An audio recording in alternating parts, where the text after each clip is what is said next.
大家好，今天想跟你们聊一个很特别的故事。这个故事像科幻小说，又像寓言。它的名字叫《海奥华寓言》，作者是一个法国人，叫米歇，住在澳大利亚。他说，有一天晚上，他被一道光带走，来到一颗陌生的星球。那个星球的名字就叫海奥华。在那里，他看到的景象，用他自己的话说，是无法用人类语言完全描述的美丽。有金色的建筑，漂浮的花园，空气中甚至有种让人瞬间安定下来的气息。迎接他的是一群高大、发着光的存在。他们告诉他，这里是第9级文明，而地球呢，只是在第1级。就好像一个大学生遇到还在学龄前的幼儿园小朋友一样。这些存在对他说，地球正走在危险的路上，可能会重蹈历史的覆辙。因为人类在历史上像亚特兰提斯、利摩里亚这样高度文明，都曾因为科技失衡、道德的堕落，最后彻底的毁灭。听起来很熟悉，对吧？今天我们每天谈 AI 多么进步，但另一边战争、环境破坏却从来没有少过。在海奥华，米歇还被带去参观一个神秘的地方，比如金字塔。他说他看到了我们从来不知道秘密通道，是在看见了地球上古代遗产遗留下来的装置。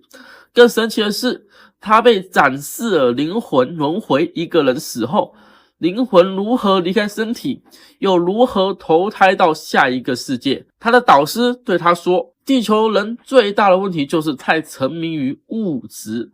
我们追求金钱、地位、表面上的快乐，但却忽略了灵性的成长。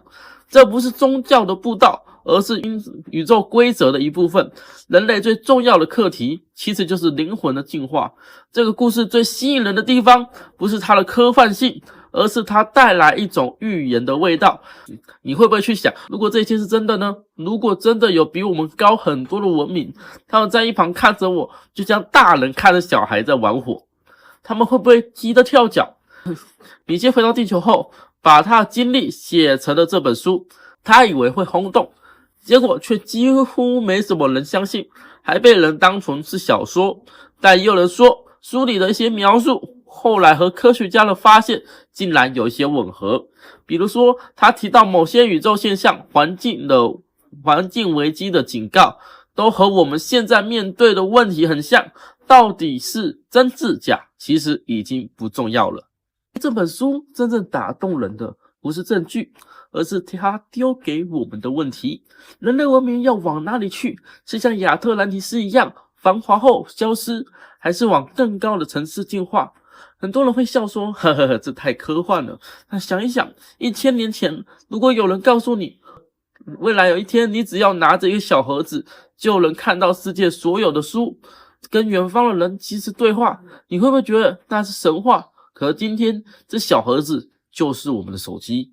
所以也许我们不该太快下定论。海奥华寓言就像一本镜子，把我们的疑问映照出来，甚至不需要等外星人来警告，因为他说的那些危机，我们每天打开新闻就能看到。最后我觉得最有趣的是他给我们的一个提醒，文明不只是科技，不是能不能飞得快，而是能不能让彼此活得更快乐、更善良。